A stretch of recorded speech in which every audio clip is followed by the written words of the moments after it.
Selamat datang di kesempatan kali ini. Saya Louis Rahman akan menjelaskan tentang cara pengelolaan sampah, baik itu sampah peternakan atau sampah rumah tangga. Nah, sekarang kita mulai dahulu pertama-tama dengan sampah rumah tangga. Nah, sampah rumah tangga itu ada dua macam biasanya, sampah organik dan sampah anorganik. Nah, untuk itu kita harus memisahkan sampah organik dan sampah anorganik. Kita harus menyiapkan dua tempat. Sampah organik itu bisa berupa sisa-sisa makanan, eh, eh, kulit pisang atau yang lain-lainnya. Sampah anorganik itu bisa seperti plastik atau kaleng atau yang lainnya. Nah, fungsi dari pemisahan sampah-sampah organik dan anorganik ini adalah karena sampah organik itu bisa menjadi pupuk kompos. Yang nantinya akan kita satukan lagi juga dengan pupuk kompos yang sudah kita buat di sampah pertanian atau peternakan. Nah, kemudian sampah anorganik yang kering itu bisa kita jadikan juga misalnya botol bekas jadikan pot tanaman, kaleng-kaleng juga bisa jadi kita untuk tempat nyimpan bumbu. Ya, sampah-sampah plastik lainnya pun juga bisa didaur ulang.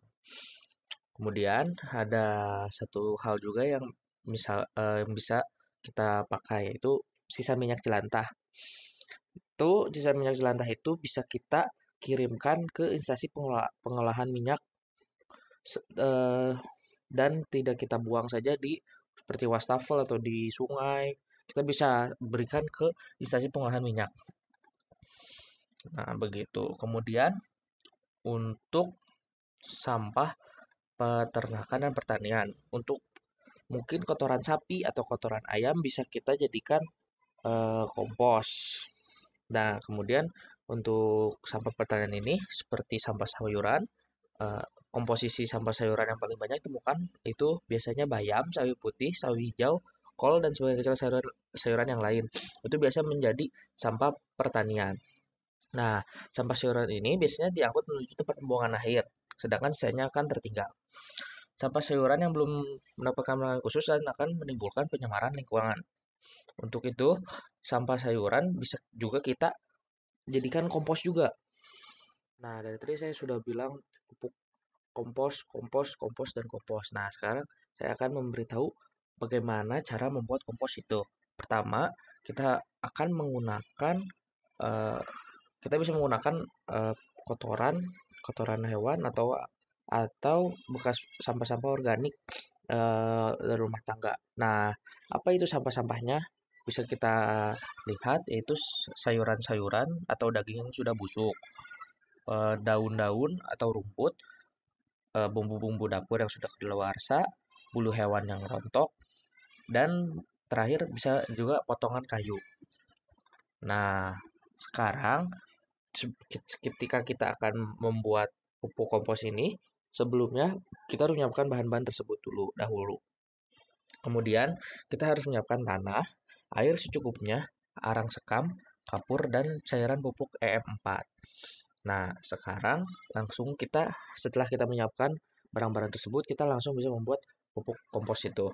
Pertama, kita harus menyiapkan sampah rumah tangga yang diolah menjadi pupuk kompos. Kemudian pisahkan sampah organik tersebut dengan sampah plastik. Kemudian siapkan wadah yang tadi sudah kita siapkan yang cukup besar untuk membuat kompos. Dan wadah harus dilengkapi dengan penutup agar pupuk yang dibuat tidak terkontaminasi. Kemudian masukkan tanah secukupnya ke dalam wadah yang telah diisi oleh sampah organik. Kemudian siram permukaan tanah tersebut menggunakan air.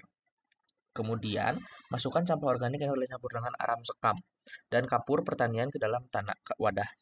Pastikan sampah disimpan secara merata, sebisa mungkin ketebalan sampah setara dengan ketebalan tanah. Kemudian siram dengan air yang telah bercampur air 4. Kemudian masukkan lagi tanah ke dalam wadah. Nah, tanah yang sekarang ini berperan sebagai penutup sampah. Kemudian tutup wadah dengan rapat dan biarkan sekitar 3 minggu. Nah, kemudian setelah 3 minggu kita bisa ambil pupuk ini dan kita sudah bisa kita gunakan. Sekian semua hal yang bisa saya sampaikan mengenai cara pengolahan sampah dan yang lainnya. Terima kasih.